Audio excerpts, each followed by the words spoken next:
Your boss asks you to creatively present some data to a client. It's not technically lying, but it feels wrong. Your deadline is an hour, what do you do? We've all been there, in that gray zone where the right choice isn't obvious, but the pressure is on. Today, we're not just talking about ethics. We're building a practical toolkit to help you navigate these impossible moments and make decisions you can be proud of. Knowing that ethical leadership is important is one thing. Actually making an ethical choice in the heat of the moment is another. It's easy to get paralyzed. However, what if I told you that philosophers and business experts have already created roadmaps for these situations? There are proven frameworks and step-by-step processes that can cut through the confusion. Today, we're going to arm you with 3 powerful ethical lenses to view your dilemmas, and then we'll walk through a simple step-by-step process for making sound decisions. We'll even uncover the hidden psychological traps that cause good people to make bad choices. And finally, we'll talk about the most crucial part, how to actually act on your values. So grab a coffee, because this is a class in practical ethical decision making.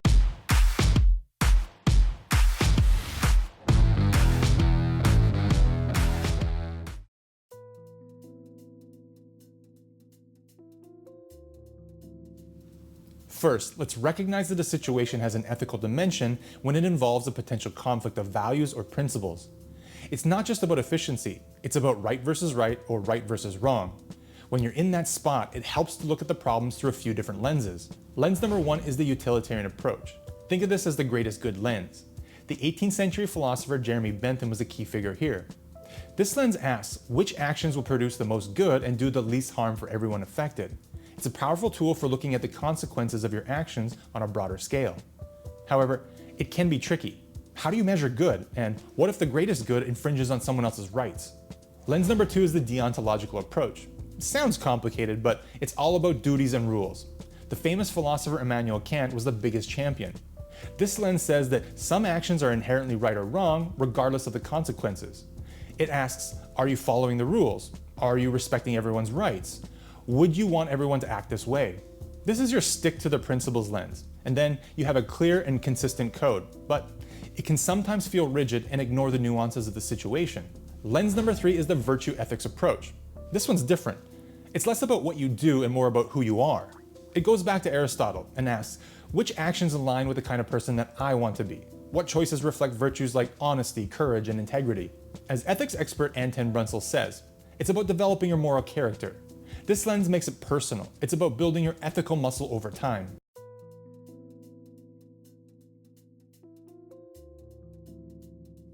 Okay, you have your lenses. Now you need a process.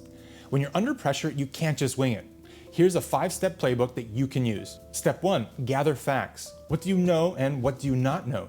Don't jump to conclusions. Step 2, identify the ethical issues. What are the competing values? Honesty versus loyalty? Short-term profit versus long-term reputation? Step 3, identify the stakeholders. Who will be affected by your decision? Remember our last video? Your boss, your team, your customers, the company? Step 4, consider your options and consequences. Brainstorm alternative actions, run them through the 3 lenses that we just discussed, and what are the potential outcomes for each? And then step 5, make your decision and learn from it. Choose the best option and monitor the results. Every dilemma is a learning opportunity.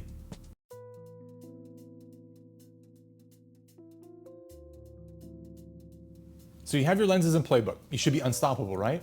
Not so fast. Our brains have these little glitches called cognitive biases that make us ethically blind. As the authors of the book Blind Spots point out, we often fail to see ethical issues right in front of us. One is the self-serving bias, where we gather and process information in a way that serves our self-interest. You might rationalize that creative data presentation because it'll help you get a bonus. Another is the obedience to authority. The famous Milgram experiment shows how easily people will do things that they know are wrong simply because a boss tells them to. We're hardwired to follow orders, which can shut down our own moral compass.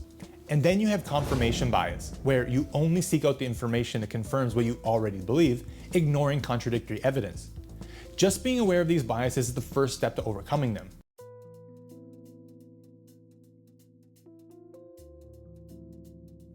This brings us to the most important part. It's one thing to know what the right thing to do is, it's another thing entirely to do it, especially when you might face pushback. This is where giving voice to value, or the GVV framework developed by Dr. Mary Gentile, is so brilliant.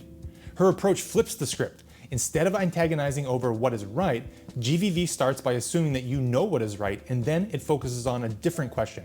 How can I get this done effectively? GVV is a curriculum for moral action. It's about scripting and rehearsing. For that boss that asks you to fudge the data, you could prepare a script, not an angry confrontation, but a thoughtful question. You might say, I want to make sure that we're presenting this in the most accurate way to build long-term trust for the client.